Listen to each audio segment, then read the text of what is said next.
Concernant cette matinée de réflexion que nous venons de faire ici, elle est trop importante parce que nous nous rendons compte que beaucoup de gens ignorent la mission de l'IGF et beaucoup de gens cherchent à diaboliser l'IGF dans sa mission. Et pendant que le bien de la population, l'argent de la population est en train d'être payé par certains groupes de personnes, et quand l'IGF se met pour traquer ces gens-là, afin que cet argent-là soit redirigé dans le finance public, dans la caisse de l'État, pour permettre à ceux que nos frères de ceux qui sont en train de combattre là-bas, nos frères qui sont à l'Est, qui combattent jour et nuit, ils aient au moins une bonne vie, qu'ils aient au moins des tennis et des matériels qui vont leur permettre à bien défendre les territoires nationaux. Dans un pays où la corruption, les détournements sont devenus une monnaie courante. Aujourd'hui, nous avons la FARDC qui n'a pas assez d'armement, qui n'est pas bien équipée. Nous avons leurs salaires qui ne sont pas suffisants, mais ils sont au front.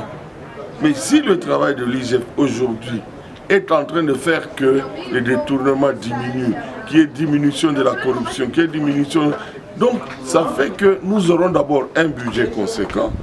Et de ce budget-là, on peut bien équiper les FARDC et on peut bien les nourrir, ouvrir des cantines pour leurs enfants, pour leurs familles, et avoir un salaire digne d'être un militaire et fier d'être au front pour défendre la nation. L'IGF doit apporter quelque chose pour soutenir nos parents militaires qui vont à la guerre, la FARDC, comment améliorer leur façon de vivre leur vie conjugale, la vie des enfants, des femmes, des militaires qui vont à la guerre, s'occuper de leur famille, des enfants, les scolariser, de la santé des femmes et des enfants qui restent, des parents qui sont morts par exemple au front, les parents militaires qui tombent malades, comment on peut s'occuper d'eux. Nous retenons quelques actions qui se sont constituées en commission. Nous avons d'abord l'appui que nous devons accorder à toutes les actions de l'IGF et à une vulgarisation de la compréhension de l'IGF. Et de deux, nous devons aussi arriver à faire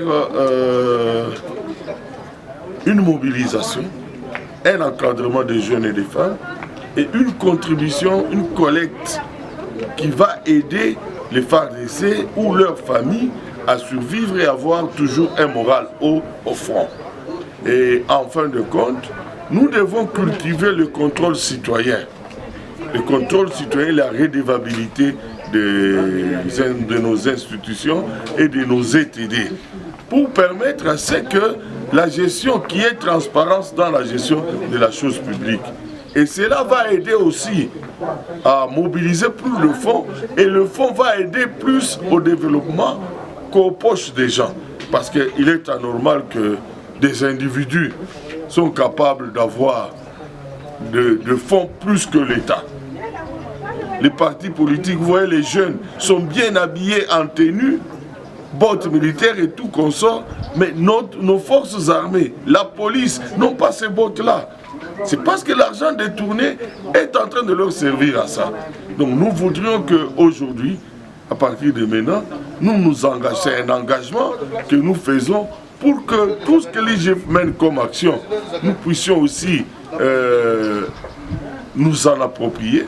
Et tous les rapports, nous puissions aussi faire des plaidoyers pour qu'il y ait exécution de tout ce que l'IGF est en train de faire.